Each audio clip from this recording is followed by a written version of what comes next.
Me han dicho que sea más conciso de lo que pensaba yo. Tengo que restringir un poco lo que había preparado.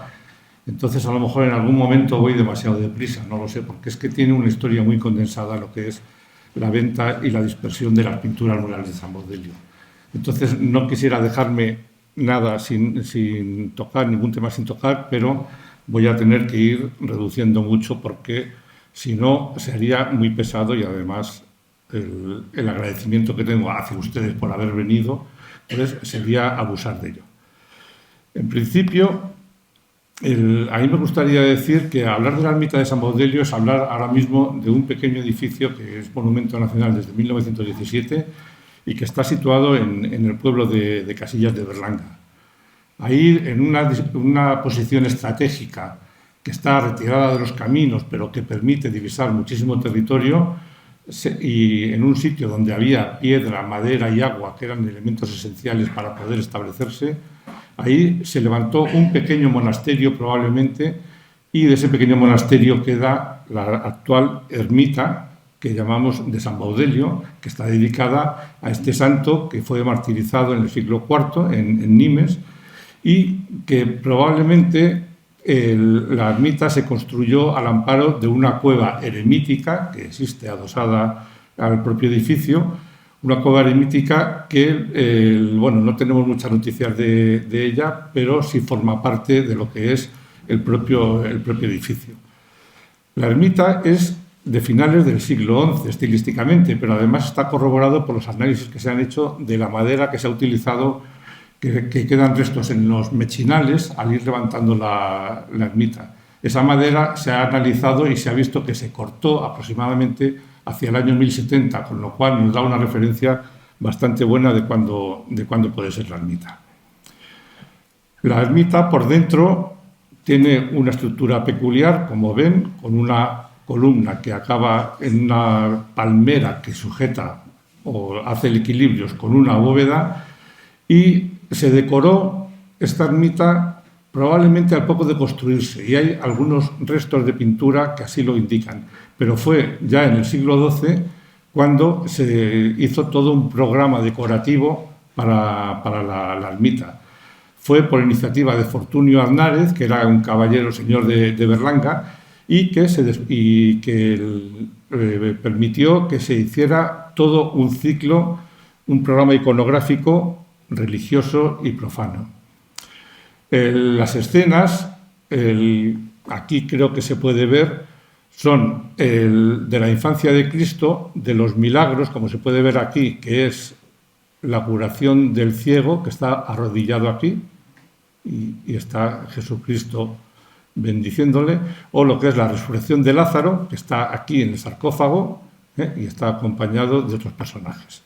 Hay escenas de la pasión, escenas de animales, porque está la parte de abajo, está representando animales tomados de bestiarios de la época para mezclar elementos reales y fantásticos y siempre con alguna influencia islámica que se nota en su decoración.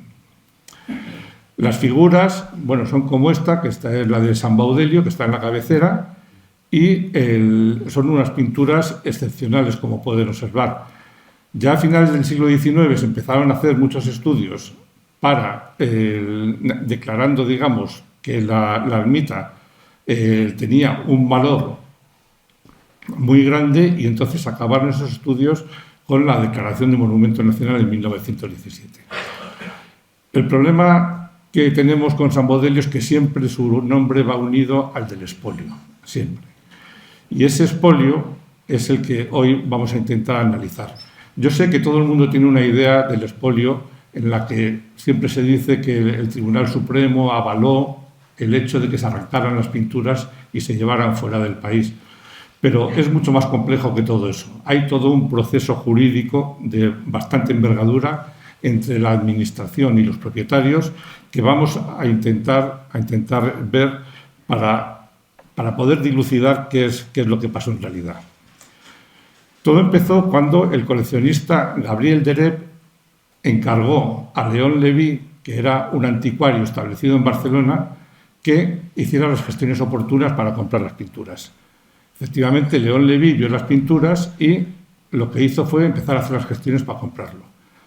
Fue a ver al abad de la colegiata, que era en ese momento Gómez Santa Cruz, y le dijo, para ver si hacía tratos con él, y le dijo el abad que no, que era un monumento nacional y que no se podía. Con lo cual se fue a ver al obispo de Osma y este le dijo que, pese a estar enclavada la ermita en la provincia de Soria, pertenecía a la diócesis de Sigüenza. Con lo cual, él, no muy convencido, se fue a ver al arcipreste de Berlanga y al párroco de Casillas para ver si podía hacer tratos con él. Tampoco pudo hacer nada. Se fue a ver al obispo de Sigüenza y a él le ofreció, a Monseñor Eustaquio Nieto, le ofreció el obtener las pinturas y a cambio costear obras en la ermita, que estaba en un estado bastante lamentable, y le dijo que, bueno, se podía llegar a un acuerdo y que además él podía propiciar el volver a reconstruir las pinturas una vez arrancadas, porque como se quedaba la impronta en las paredes, él se ofrecía a reconstruirlas. Curiosa la proposición. No se llegó a ningún acuerdo, pero después Leví se enteró de que la ermita era propiedad de unos vecinos de Casillas, no era de la iglesia. Con lo cual se reunió con los vecinos, les dijo la proposición y hicieron un preacuerdo de venta. Los propietarios, ante ese preacuerdo de venta y no sabiendo muy bien si estaban actuando bien o no, se fueron a ver al director del Museo Numantino, que en ese momento era Blas Taracena, para consultarle si podía ser posible la venta, que les dijo que no era posible. Se dirigieron al gobernador civil, también les dijo que no.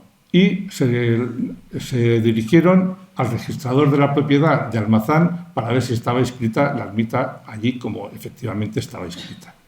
Allí se encontraron con que el registrador era un abogado, que era Juan Francisco Marina Encabo, que les dijo que sí, que la ermita era propiedad suya y que entonces que ellos podían vender libremente las pinturas. Y de hecho él dijo, yo me ofrezco a llevaros el pleito si es que tenéis que pleitear. Bien, a su vez el director del Museo Numantino lo comunicó a la Comisión de Monumentos y lo comunicó también al delegado regional de Bellas Artes y a su vez se comunicó a la Real Academia de la Historia. ¿Por qué era la ermita propiedad de unos vecinos de Casillas? Bueno, pues siempre se dice que es las desamortizaciones. Aquí hay un caso un poco más curioso. Después de pertenecer a la diócesis de Osma, cuando se construyó en el concilio que hubo en Burgos en 1135, ahí se adscribió a la diócesis de Sigüenza y de ahí pasó al Cabildo de Sigüenza. El Cabildo de Sigüenza lo que hizo fue, en el finales del siglo XV, concederle a Pedro Gutiérrez de Barbero, concederle el terreno en enfiteusis, que se llama, que es que pueda trabajar la tierra a cambio de pagar un canon anual. En realidad lo que le estaba dando era el permiso para cultivar la tierra. No se hablaba nada de la ermita, pero la ermita estaba enclavada allí. De Pedro Gutiérrez Barbero pasó luego a su mujer, pasó a sus descendientes, no sin pleitear o discutir con la Iglesia, y acabó pasando a la familia Lizano. Unos cuantos miembros de la familia Lizano a lo largo de los siglos, incluso lo constituyeron en mayorazgo, y al final pasó a Primitivo Álvarez, que era el marido de Margarita Alfonso, que era en realidad la propietaria, y él fue el que se lo vendió a los vecinos de Casillas. Entonces, ese paso fue el que la desamortización sí que permitió que el dominio útil que tenían sobre la tierra pasara a dominio pleno de los vecinos de Casillas. Bien, volvemos a las negociaciones que estaban haciendo para vender las pinturas. Leví habló con los propietarios y hizo un acuerdo verbal. Les dijo que él les daba 65.000 pesetas por las pinturas y que además daría 5.000 pesetas para construir un altar y para arreglar las calles del pueblo.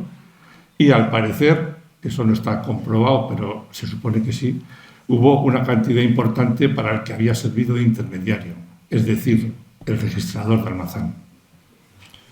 Lo digo para que vean la actuación de cada uno. Bien. En cuanto se hizo el preacuerdo, se iniciaron los trabajos de arranque de las pinturas.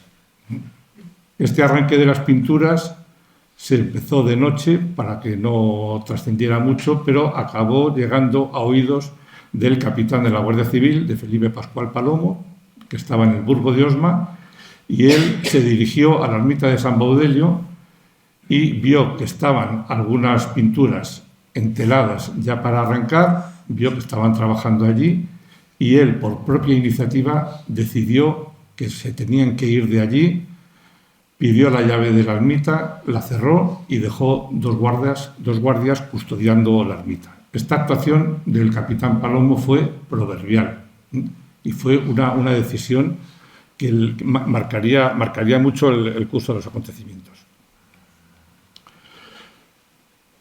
En cuanto pudo, por la mañana, el capitán Palomo lo comunicó, como ven ahí, al gobernador civil, al Ministerio de la Gobernación y al Ministerio de Instrucción Pública y Bellas Artes. Y el gobernador civil reunió a la Comisión de Monumentos y unos cuantos miembros, como están reflejados aquí sus nombres, se dirigieron para hablar con León Leví y con el registrador Marina. La situación que encontraban en la ermita fue desoladora, lógicamente. Entonces, estaban unas cuantas pinturas recubiertas de lienzos ya para arrancar y otras preparadas. León Leví les dijo que si interrumpían los trabajos, las pinturas se podían desprender, se podían deteriorar. Es verdad que la ermita estaba bastante descuidada, con lo cual las pinturas estaban un poco separadas de la pared, estaban en malas condiciones y entonces los propios miembros de la comisión lo que hicieron fue pedir a los que estaban arrancando las pinturas que cubrieran el resto de las pinturas que estaban mal con los lienzos también para arrancar, para que se sujetaran las pinturas. Es una situación un poco extraña, pero efectivamente las pinturas estaban muy deterioradas. El asunto trascendió y uno de los sitios que se ofreció para intervenir fue la Junta de Museos de Barcelona. En Cataluña ya tenían experiencia con las iglesias románicas, con las pinturas que les habían intentado expoliar y que tuvieron que comprar y llevar a sus propios museos. Y entonces la Junta de Museos de Barcelona felicitó a la comisión por intentar parar el expolio y además se ofreció a adquirir las pinturas para el Museo de Barcelona. La comisión de Soria le contestó, le agradeció el ofrecimiento, pero le dijo que siendo un monumento nacional pensaban que no iba a ir adelante la venta de las pinturas. A su vez, el Cabildo de la Catedral de Sigüenza se reunió para tratar el tema y reclamó que la ermita era propiedad suya.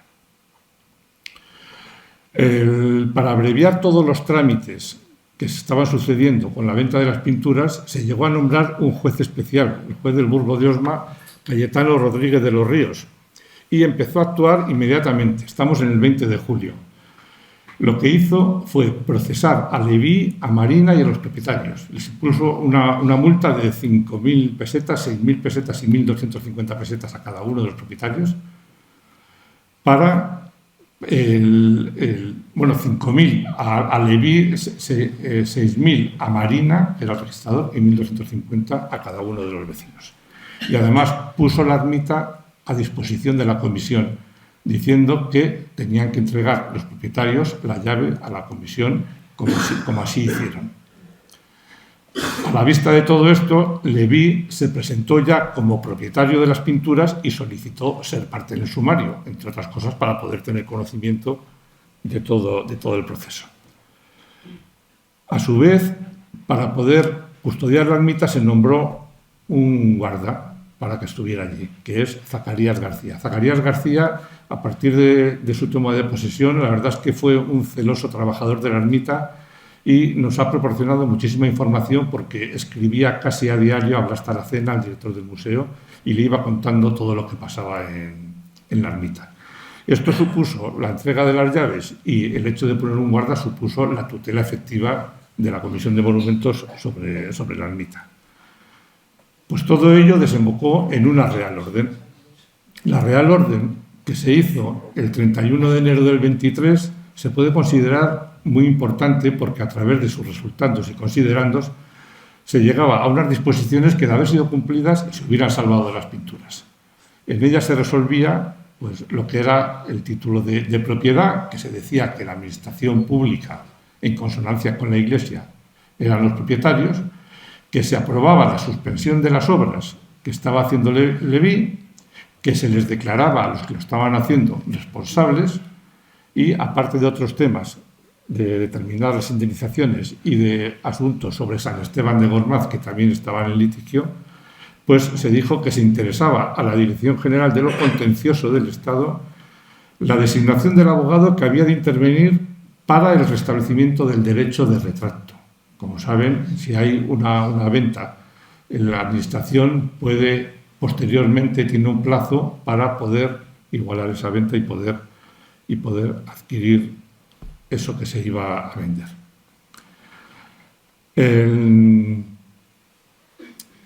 Al decirle Leví que no se le había avisado previamente de lo que se iba a publicar en esa Real Orden y él era parte del sumario, protestó y entonces provocó que se dictara una nueva Real Orden. Esa Real Orden que se dictó en el mes de febrero, el 23 de febrero, tuvo unas consecuencias nefastas para todo el proceso. ¿Por qué? Porque se dejaba sin efecto la orden anterior, como ven ahí, y entonces se anulaban las responsabilidades que habían exigido a los propietarios y a Leví. Y además habría un plazo de presentación de alegaciones y se disponía que los recursos que se pudieran proceder había que comunicarlo, lógicamente, a los interesados. Paralelamente, con esta Real Orden, ya la Audiencia de Soria dictó el sobreseimiento provisional de la causa, dijo que no había causa justificada para que hubiera un delito y entonces la actuación del juez especial se acabó. Los propietarios, a la vista de todo esto, lo que hicieron fue escribir al Ministerio de Instrucción Pública para reclamar la llave de la ermita. Entonces, ellos decían que era propiedad particular y que tenían que tener las llaves ellos. Bien, cuando llega esto a la Administración, lo tienen ahí un poco resumido, pero el Ministerio lo que hizo fue pasarlo al negociado correspondiente y este negociado informó que la ermita era propiedad particular y se podía considerar lícita la venta de las pinturas, procediendo que el Estado ejerciera el retracto. La sección correspondiente estuvo de acuerdo con esto, pero dijo que había que oír previamente a la asesoría jurídica. La asesoría jurídica dijo que efectivamente era propiedad particular, pero que siendo un monumento nacional, el Estado tenía facultades para impedir que se les llevaran, con lo cual desaconsejaba el ejercicio de retracto, proponiendo a su vez que se informara a la Dirección General de lo Contencioso, que informó a su vez desaconsejando el ejercicio de retracto. No sé si me siguen. Sí. Bueno, con lo cual, el 12 de septiembre, una nueva Real Orden refundía y anulaba las dos anteriores y declaraba que no había habido intención de deterioro de las pinturas, que la ermita era un monumento nacional y que por lo tanto no se podía hacer ninguna obra sin consentimiento del Ministerio, que habían de reponerse todas las pinturas arrancadas y que la Administración podía ejercer el retracto si la venta había tenido lugar en forma procedente. Se exigía a Leví el importe de los gastos de reposición de las pinturas y que, como era urgente esta resolución y se hallaba de vacaciones la Junta Superior de Excavaciones, que no había lugar a consulta. Y, séptimo, que los interesados podían interponer recurso ante la Sala Tercera del Tribunal Supremo en vía contenciosa. Efectivamente, Leví y los propietarios iban a recurrir esta Real Orden. Esto fue el 12 de septiembre, pero el 13 de septiembre, al día siguiente, se produjo el pronunciamiento de Miguel Primo de Rivera. Se produjeron cambios en el gobierno, con lo cual algunos miembros de la comisión, temiendo que el asunto quedara en el olvido, mandaron un escrito, lo tienen ahí en la diapositiva, mandaron un escrito a Primo de Rivera para que les recibiera para contarles el problema que había. El Primo de Rivera, la verdad es que se mostró receptivo y dijo que él iba a aclarar el asunto, que se iba a ocupar. Con lo cual, al poco, en noviembre, se volvió a dictar otra Real Orden. En ella resolvía que se declaraba lesiva a los intereses del Estado la orden de 12 de septiembre. O sea, la que había sido antes del pronunciamiento de Primo de Rivera. Que de la resolución se daba traslado a la Dirección General de lo Contencioso para que suspendiera la tramitación del juicio de retracto.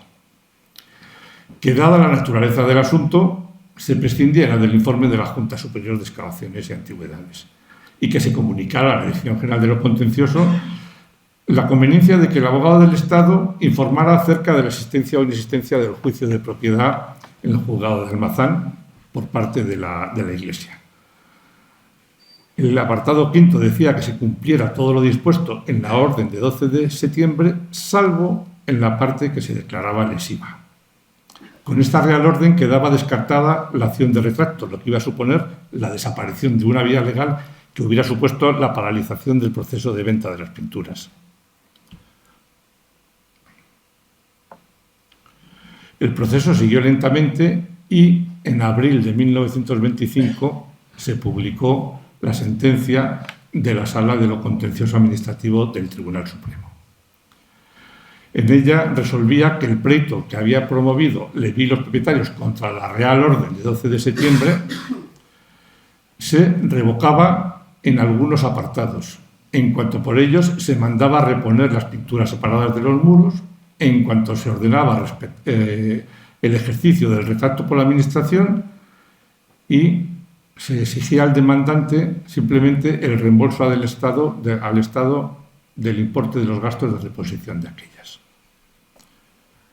Con lo cual, esta sentencia declaraba en su lugar, primero, que los recurrentes, los dueños de la ermita, habían podido libremente vender las pinturas y León Leví adquirirlas y en lo sucesivo disponer de ellas libremente, y que el edificio, que la ermita, que él estaba bajo el amparo del ministerio, lógicamente, y que no se podía hacer ninguna obra sin su consentimiento. Bien, esta sentencia lo que hacía era declarar legal la venta, pero nada más. Desde luego no autorizaba ni el arranque ni nada. Se sabía que hacía falta la preceptiva autorización del ministerio, pero, bueno, se comunicó a Leví, para que no hubiera problema, se comunicó a la comisión, se comunicó a las Reales Academias y se dijo que el edificio estaba salvaguardado por las leyes, puesto que no podían hacer ningún movimiento en él sin que lo supiera el ministerio. La verdad es que, bueno, tanto las Reales Academias como la comisión quizá, bueno, respiraron un poco, pero estaban al tanto de lo que iba a pasar. Por su parte, el Cabildo Catedralicio de Sigüenza también actuó pese a que la sentencia parecía que salvaguardaba la ermita y reclamó que era una iglesia cristiana y que no podía estar en el comercio público. Con lo cual interpuso una demanda a los propietarios y se tuvieron que hacer una serie de actos de conciliación que resultaron sin averencia, con lo cual la demanda fue retirada. Por su parte, a la vista de la sentencia, los propietarios, ¿qué hicieron? Solicitar la devolución de las llaves. Y entonces se ordenó a la comisión la devolución. Al propio tiempo se acordó que el guarda, que seguía existiendo, no podía estar dentro de la ermita, con lo cual solo podía vigilarla por fuera. La comisión, asumiendo la situación originada, pidió al ministerio a ver qué era lo que tenía que hacer y entonces les dijeron que tenían que reunirse con los propietarios en la ermita y entregarles las llaves. Con lo cual, en febrero del 26, en un acto que yo calificaría de lamentable y bochornoso, la comisión entregó las llaves.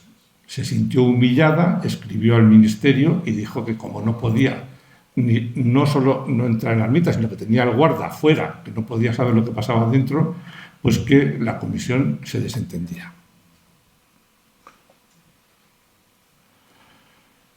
Hubo unos meses de calma desde febrero y el día 20 de julio, estamos en el año 26, se comenzó a trabajar en la ermita. El guarda se cercioró al día siguiente de que había movimiento en la ermita, porque habían estado trabajando de noche y demás. Con lo cual, el guarda lo puso en conocimiento de Blas Taracena y a su vez toda la cadena que hemos visto antes se puso en conocimiento. Pero el puesto de la Guardia Civil, el cabo que había allí, llamó al guarda Zacarías García para que fuera al puesto de la Guardia Civil. Y allí le comunicó que, por orden del gobernador civil, le hacía saber que no se opusiera a los trabajos de los propietarios. Cada uno que lo interprete como quiera. La comisión, desesperada, mandó un telegrama para saber si se había concedido autorización o no. Pero no hubo una respuesta clara y entonces, el día 24, el guarda observó cómo el hijo del alcalde de Casillas bajaba con 2 caballerías que acarreaban ropas y bajaba al pueblo. No pudo comprobar si entre ellas iban los lienzos. Pero el día 25, Zacarías García, como ya no había nadie, sí que entró a la ermita y vio lo que había pasado. Mandó un lacónico telegrama diciendo: sustracción total pinturas, García.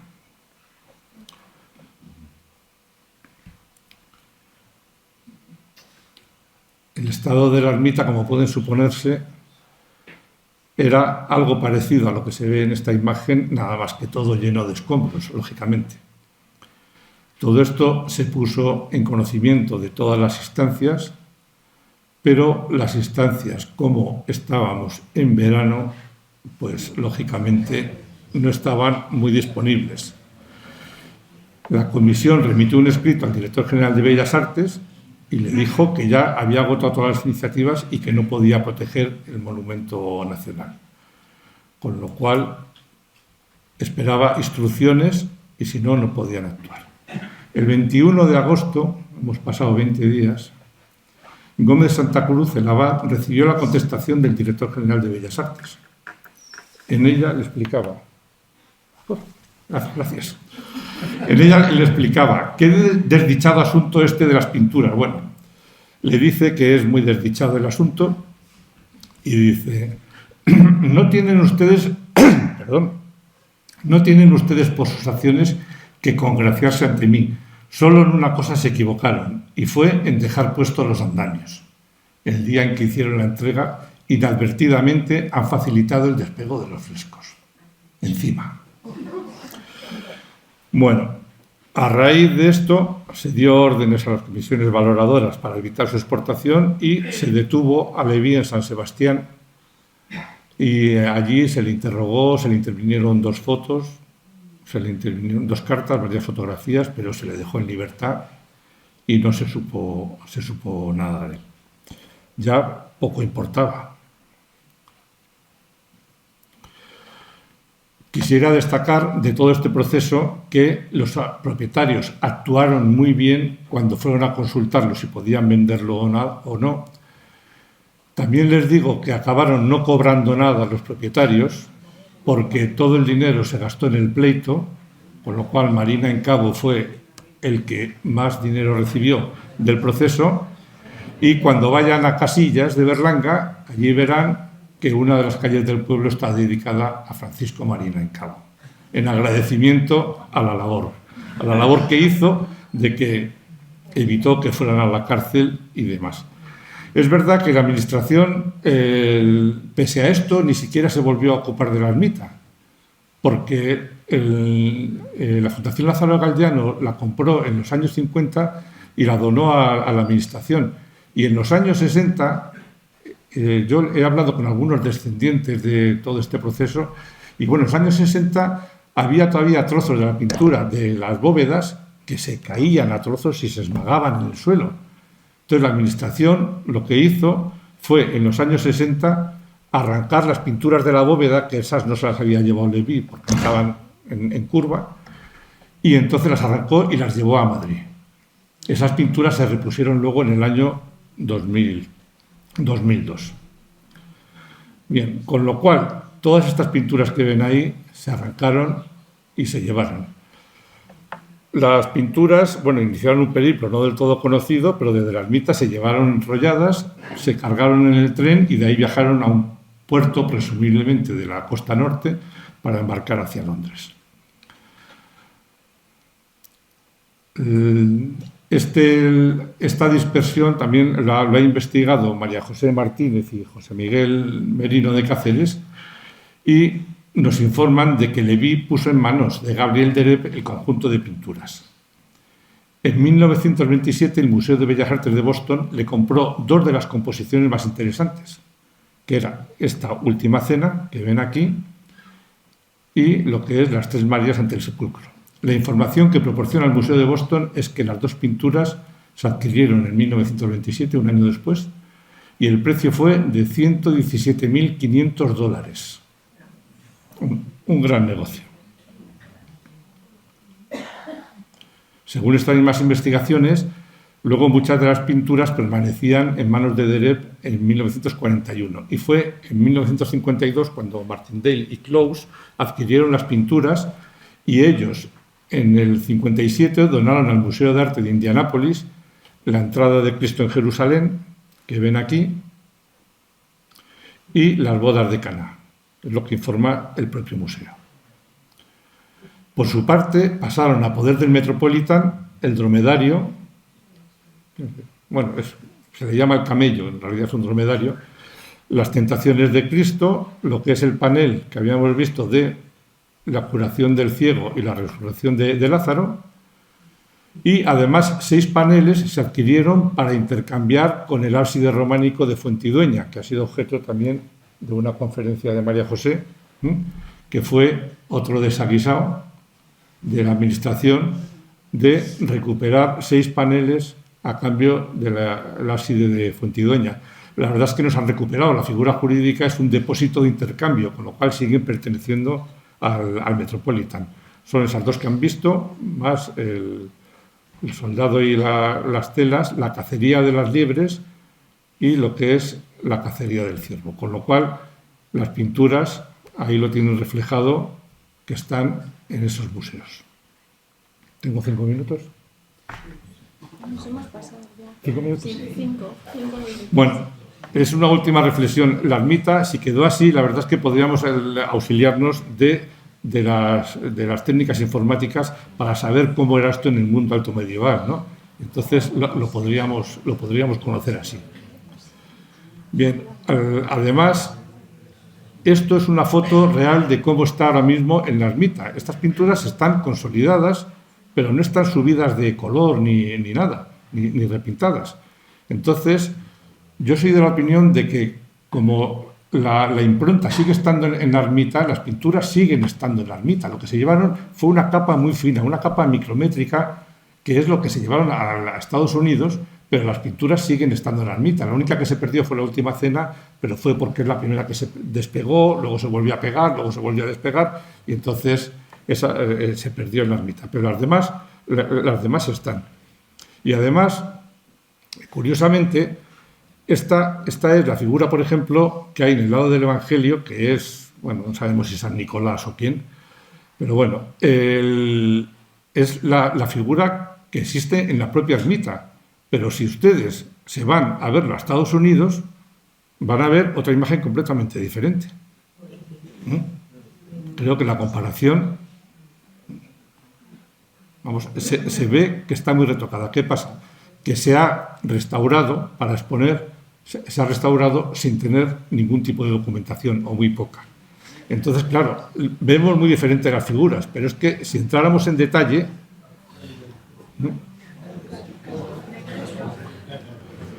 podemos ver, entre otras cosas, que San Nicolás, que está en San Baudelio, tiene la mano bendiciendo, La tiene a la manera siríaca, con estos 3 dedos así y estos 2 dedos así. Pero en cambio, cuando llegó a Estados Unidos, pensaron que había perdido los 2 dedos en el viaje, se los pusieron y allí en Estados Unidos San Nicolás nos saluda, en vez de bendecirnos. Ese es uno de los problemas que habría si se trajeran las pinturas y se quisieran recolocar aquí. Primero habría que quitar todos los repintes, todas las restauraciones y demás, y entonces luego yo creo que poner una capa sobre otra no tiene sentido. Como se arrancaron las pinturas de la bóveda, como he dicho, en los años 60 y luego se han repuesto, sí podemos ver todo entre las improntas y las pinturas, podemos ver un poco todo lo que son los ciclos, con lo cual yo entiendo que la ermita lo que merece es que, aparte de las ideas legítimas sobre la devolución de las pinturas y demás, seamos conscientes de que la ermita es un exponente del mundo alto medieval excepcional y que lo que tenemos que hacer es concentrar los esfuerzos en la conservación y preservación para las generaciones futuras. Por eso tenemos que contribuir a su mejor conocimiento y, en consecuencia, a su mayor valoración por toda la sociedad que es la usufructuaria legítima de este bien. Muchas gracias.